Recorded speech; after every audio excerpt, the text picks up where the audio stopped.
Hello everyone, এটি the night train at Deoli গল্পটির উপর দ্বিতীয় ভিডিও। গল্পটি লিখেছেন রাস্কিন বন্ড। চলো এবার গল্পটির উৎস দেখে নিই আমরা। গল্পটি প্রথম প্রকাশিত হয়েছিল 1988 খ্রিস্টাব্দে the night train at Deoli and other stories বলে একটি অ্যান্থোলজিতে, অর্থাৎ একটি সংকলন বই।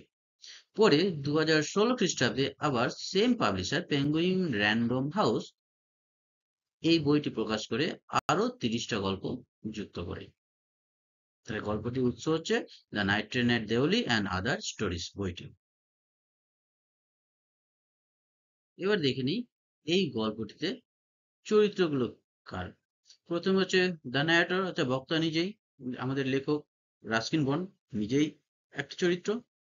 তারপর একটি মেয়ে যার সাথে আমাদের লেখকের দেখা হয়েছিল দেউলি নামক একটি ছোট স্টেশনে।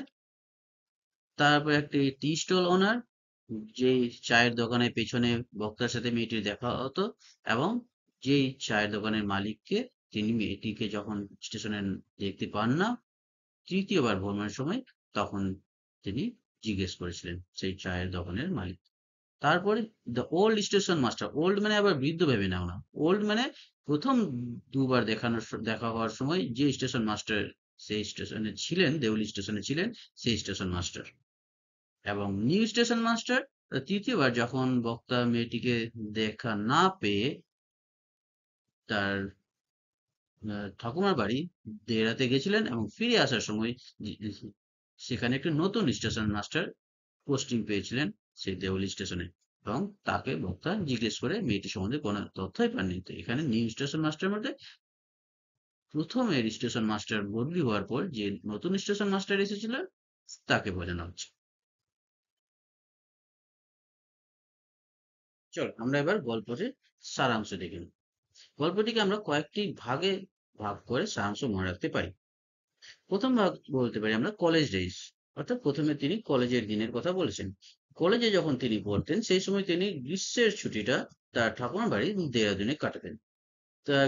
কলেজের গ্রীষ্ম ছুটিটা শুরু হতো আর্লি ইন মে, এবং তিনি ফিরে আসতেন লেট ইন জুলাই, অর্থাৎ তার ঠাকুমার বাড়ি থেকে ফিরে আসতেন লেট ইন জুলাই। এবার দিল্লি থেকে দেহরাদুন যাওয়ার পথে একটা স্টেশন পড়তো যার নাম ছিল দেউলি স্টেশন। সেই স্টেশনে ট্রেনটা 10 মিনিট থামতো, এবং তারপরে ইন্ডিয়ান তেওরাই এর যে জঙ্গলটা সেটা দেউলি স্টেশনের পর থেকেই শুরু। সেই জঙ্গলের ভেতর দিয়ে দেহরাদুনের উদ্দেশ্যে রওনা হতো।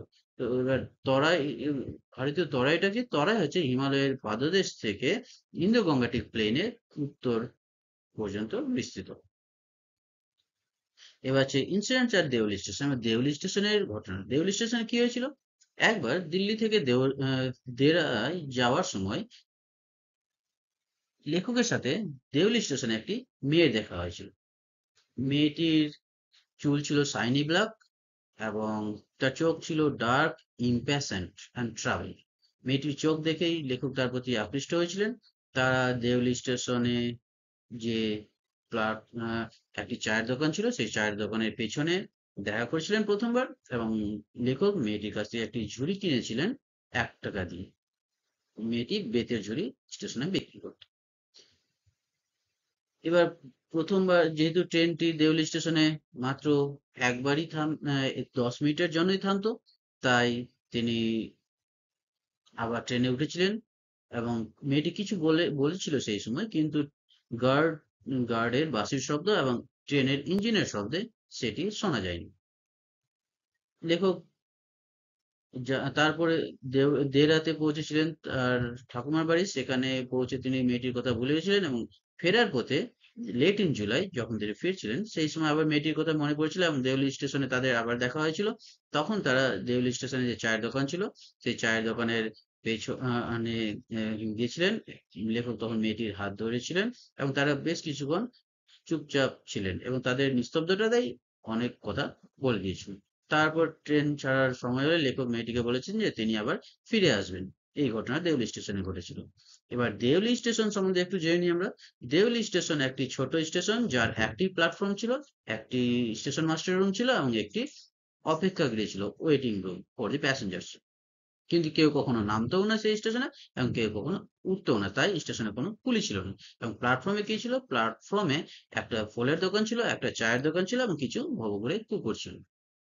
এবার নেক্সট কি হচ্ছে, রাইটার্স কিউরিওসিটি। এইবার দ্বিতীয়বার দেখা হওয়ার পর লেখক দিল্লিতে পৌঁছে তার কলেজ টার্ম যখন শেষ হলো, আবার তিনি তাড়াতাড়ি গোছগাছ করে দেওয়ার উদ্দেশ্যে রওনা হয়েছিলেন। তার আসল উদ্দেশ্য ছিল দেউলি স্টেশনে মেয়েটির সাথে দেখা করা এবং তাকে কিছু বলা। তিনি এবার ঠিক করেছিলেন যে আর চুপচাপ থাকবে না, তার অনুভূতি তাকে বলবেন। কিন্তু দেরায় পৌঁছে তিনি দেউলিতে পৌঁছে তিনি দেখলেন যে মেয়েটি স্টেশনে নেই। তখন তার কৌতূহল জাগলো মেয়েটির কি হলো। তাই তিনি গেছিলেন স্টেশন মাস্টারের কাছে জিজ্ঞেস করতে। স্টেশন মাস্টার তাকে বলছেন যে তিনি মেয়েটিকে জানেন না এবং লেখককে বলেছিলেন আপনি সে যদি পিছিয়ে এই স্টেশনে তিনি যদি না থেকে থাকতে চান তাহলে তুমি যেন তাড়াতাড়ি ট্রেনে উঠেন। তিনি তবুও তিনি স্টেশনের প্ল্যাটফর্মে এদিক ওদিক ঘুরেছিলেন এবং প্ল্যাটফর্মের রেলিং এর ওই পারে দেখতে পেয়েছিলেন একটি আম গাছ, একটি ধুলো মাখা রাস্তা যেটি জঙ্গলের দিকে গেছিল এবং ট্রেন ছাড়ার টাইম হয়ে যাওয়ায় তাকে দৌড়ে গিয়ে ট্রেনে উঠতে হয়েছিল। সেইবার তিনি তার ঠাকুমার বাড়িতে ২ সপ্তাহের বেশি থাকেননি, কারণ তার মধ্যে মেয়েটির সম্বন্ধে কি হয়েছিল সেই কিউরিওসিটিটা বা কৌতূহলটা জেগেছিল। তাই তিনি আবার তার ২ সপ্তাহের মধ্যে ফিরে এসেছিলেন এবং ওই স্টেশন মাস্টারকে জিজ্ঞেস করতে গিয়ে দেখেন তিনি যে সেখানে আগের স্টেশন মাস্টারটা অন্য জায়গায় বদলি হয়ে গেছে এবং নতুন স্টেশন মাস্টার এসেছেন এবং নতুন স্টেশন মাস্টার মেয়েটির সম্বন্ধে কিছুই জানেননি। তারপরে তিনি গেছিলেন সেই চায়ের দোকানের মালিকটাকে জিজ্ঞেস করতে, কিন্তু সেই দোকানদারও জানে না, কারণ মেয়েটি তার কেউ লাগতো না বা কেউ হতো না এবং তাই মেয়েটির সম্বন্ধে সেও কিছু জানতো না।